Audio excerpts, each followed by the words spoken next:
السلام علیکم اسٹوڈنٹ، آج میں آپ کو سبق نمبر 10 نو نہالو پڑھانے جا رہی ہوں۔ یہ نظم شاد عارفی نے لکھی ہے، آپ سب غور سے پڑھیں گے۔ وطن گلشن ہے رنگی پھول ہو تم، سفینہ ہے وطن مستول ہو تم، بہت پیارے ہو تم مقبول ہو تم، تمہیں سے رونق قوم و وطن ہے۔ شاعر اس میں کیا بتا رہے ہیں؟ آج کے وقت کے جو نونہال ہیں انہی سے اس ملک کی، اس وطن کی ترقی ہو سکتی ہے۔ تو انہوں نے بتایا ہے ہندوستان ہمارا وطن ہے۔ شاعر نے وطن کو گلشن اور سفینہ کہا ہے۔ گلشن کہتے ہیں باغ کو اور سفینہ کہتے ہیں کشتی کو یا جہاز کو۔ اور ملک کے نونہالوں کو رنگین پھول اور مستول کہا ہے۔ رنگین پھول یعنی باغ کے جو پھول ہیں بچوں کو وہ بتایا ہے، اور مستول کہتے ہیں ایک جہاز کا لکڑی سے تیار کیا ہوا وہ کھمبا جس سے کپڑا باندھ کر بادبان بنایا جاتا ہے۔ نہ پھولوں کے بغیر گلشن میں رنگینی اور دلکشی پیدا ہو سکتی ہے، اور نہ مستول کے بغیر کشتی کا چلنا ممکن ہے۔ اس لیے ہمارے ملک کو چلانے کے لیے ہمارے ملک کے جو بچے ہیں ان کو کیا کرنی پڑے گی؟ محنت کرنی پڑے گی۔ تمہیں سے رونق قوم و وطن ہے، اور شاعر کیا کہہ رہے ہیں کہ ان نونہالوں سے ہی ہمارے ملک کی رونق قوم و وطن ہے۔ وطن والوں کو اپنا بھائی جانو، محبت میں تعصب کی نہ مانو، رہو مل جل کے جھگڑے کی نہ ٹھانو، چمن پھولوں کے جھمگٹ تک چمن ہے۔ کیا کہہ رہے ہیں؟ وطن والوں کو، یعنی آپ جس وطن میں رہتے ہیں، ملک میں رہتے ہیں، وہاں کے رہنے والے سبھی لوگوں کو اپنا بھائی جانو، محبت میں تعصب کی نہ مانو، سب سے محبت کرو، کسی سے کوئی بھی تعصب نہ کرو، کسی کو غیر نہ مانو، رہو مل جل کے جھگڑے کی نہ ٹھانو، سبھی سے مل جل کر رہو اور کسی سے جھگڑا نہ کرو، چمن پھولوں کے جھمگٹ تک چمن ہے، یعنی چمن میں ایسے رہو جیسے پھول ہی پھول کھلے ہوں۔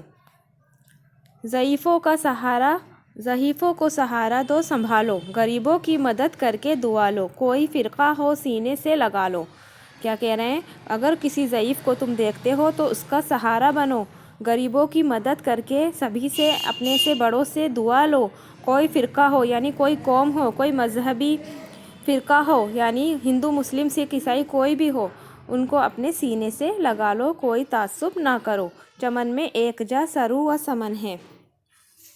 جس طرح سے سرو اور سمن دو چیزیں ہیں، یعنی دو پیڑ ہیں، درخت ہیں، اس لیے قاعدے کے مطابق یہاں سرو و سمن ہے ہونا چاہیے تھا، یعنی ایک چمن میں ایسے رہو جیسے سرو کا درخت اور سمن کا، چنبیلی کا درخت۔ کرو گے اس نصیحت پر عمل تم، میرا ذمہ کہ جاؤ گے سنبھل تم، میاں محنت کرو پاؤ گے پھل تم، یہ دنیا میں ترقی کا چلن ہے۔ یہ کیا کہہ رہے ہیں؟ کرو گے اس نصیحت پر عمل، یعنی شاعر کہہ رہا ہے اگر تم میری اس نصیحت پر عمل کرو گے تو دنیا میں کامیاب ہو جاؤ گے، یہ میں اس چیز کی ذمہ داری لیتا ہوں کہ آپ لوگ ضرور کامیاب ہوں گے۔ میاں محنت کرو پاؤ گے پھل تم، اگر تم محنت کرو گے تبھی اس کا پھل تم کو ملے گا، یہ دنیا میں ترقی کا چلن ہے۔ یہ کیسا چلن ہے؟ دنیا میں ایسا ہی ایک چلن ہے کہ جب تک محنت نہیں کرو گے آپ اپنے مقصد کو حاصل نہیں کر سکو گے۔ تو بچوں امید کرتی ہوں آپ کو یہ نظم سمجھ میں آ گئی ہوگی۔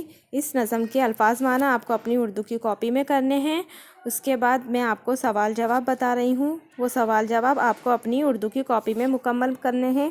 سب سے پہلا سوال ہے، شاعر نے رونق قوم و وطن کسے کہا ہے؟